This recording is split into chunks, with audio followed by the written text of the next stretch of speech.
정치톡 시작합니다.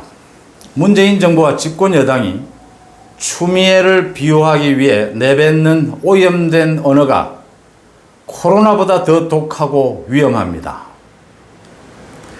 말이 미천인 정치에서 말이 저질이 되면서 정치가 국민에게 상처를 주고 혐오의 대상이 되고 있습니다. 저런 짓 하려고 국민의 머슴이 되겠다면서 표를 구걸했나 싶을 정도입니다. 제가 지난번 유튜브에서 이제 문재인 정부와 집권 여당, 당정 모두 검찰까지 나서서 추미애 비호에 조직적으로 전략적으로 나서고 있다고 말씀드렸습니다. 그와 관련해서 오늘 아침 진중권 교수가 페이스북에 글을 올렸습니다. 이 얘기부터 시작하겠습니다. 진 교수는 민주당은 지금 수렴청정 체제라고 했습니다. 이낙연은 허수아비고 이해찬이 실세라고 했습니다. 이낙연은 의원들에게 말조심하라고 했는데 이해찬은 추미애를 적극 방어하라고 했다. 지금 민주당 의원들이 누구의 말을 따르겠느냐? 자, 그 근거로 이해찬이 어제 한 친정부 유튜브 방송에 나와서 야당에서 카츄샤를 한참 얘기하다가 잘 안 되니까 이제는 따님 얘기를 한다. 억지를 부리고 있다라고 했습니다. 이해찬은 비공개적으로도 민주당 의원들에게 그동안 대표를 하면서 많은 지침을 내리지만 공개적으로도 지침을 내립니다. 어제는 공개적인 지침을 내렸다고 보입니다. 조국 사태에 이어서 윤미향, 부동산 사태, 민주당의 불리한 문재인 정부의 실정이 드러날 때마다 이해찬은 최고위원회의에서 공개적으로 입단속을 지시했습니다. 또 비공개적으로도 여러 가지 지침을 내리는 것으로 잘 알려져 있습니다. 지금 당정 전체를 동원해서 추미애에 대한 비호에 전략적으로 나설 것을 지시할 수 있고 그 전략을 짤 수 있는 사람은 이해찬으로 꼽힙니다. 이해찬은 대표직을 내려놓으면서 20년 장기 집권, 50년 장기 집권을 얘기했습니다. 그리고 앞으로도 대선 전략을 짜는 데 있어 적극 개입할 의지를 여러 차례 밝힌 바도 있죠. 정치 언어가 천박해지고 있는 얘기로 다시 갑니다. 추미애 군 관계자의 폭로가 본격화된 지난 1일부터 침묵하고 있습니다. 대신 어제는 검찰 조직을 상대로 검찰개혁을 강조했습니다. 동문서답하고 있는 겁니다.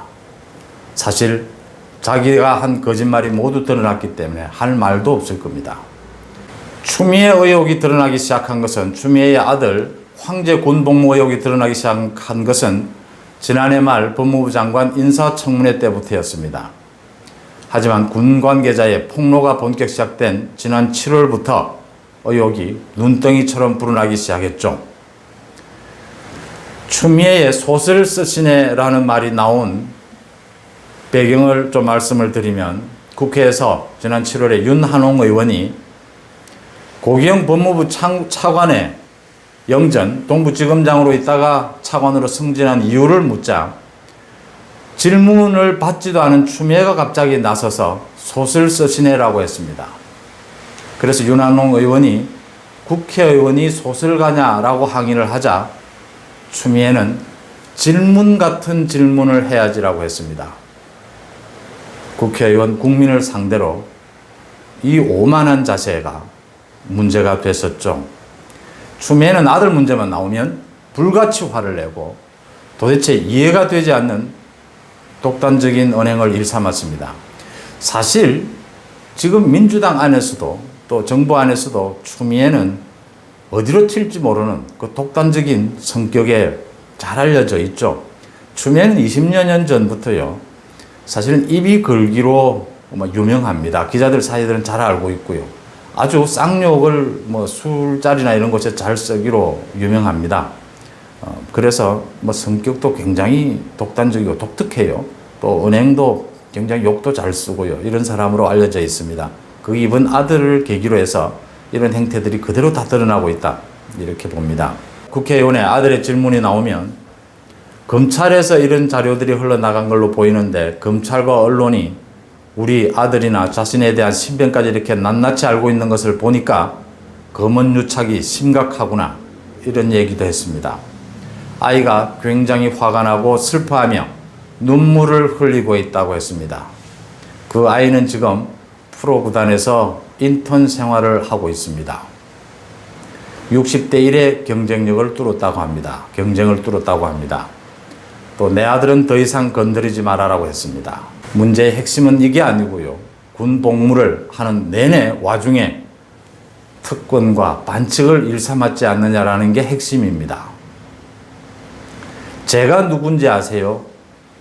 이 말은 추미애의 아들인 서 씨가 지난 12월 언론의 취재가 시작되자 언론 기자에게 한 말입니다. 특권에 젖어 있던 겁니다. 민주당의 우상호 의원, 카투사는 육군처럼 훈련을 하지 않는다. 그래서 휴가를 갔느냐 안 갔느냐, 보직을 이동하느냐 안 하느냐는 별 의미가 없다고 했습니다. 카투사들 모두가 나서서 따지고 책임을 지라고 하고 추궁하자 사과했습니다. 민주당의 서른 의원, 추미애 추 장관 입장에서 억울하기 짝이 없을 것이다. 오죽하면 민원을 부대했겠나라고 했습니다.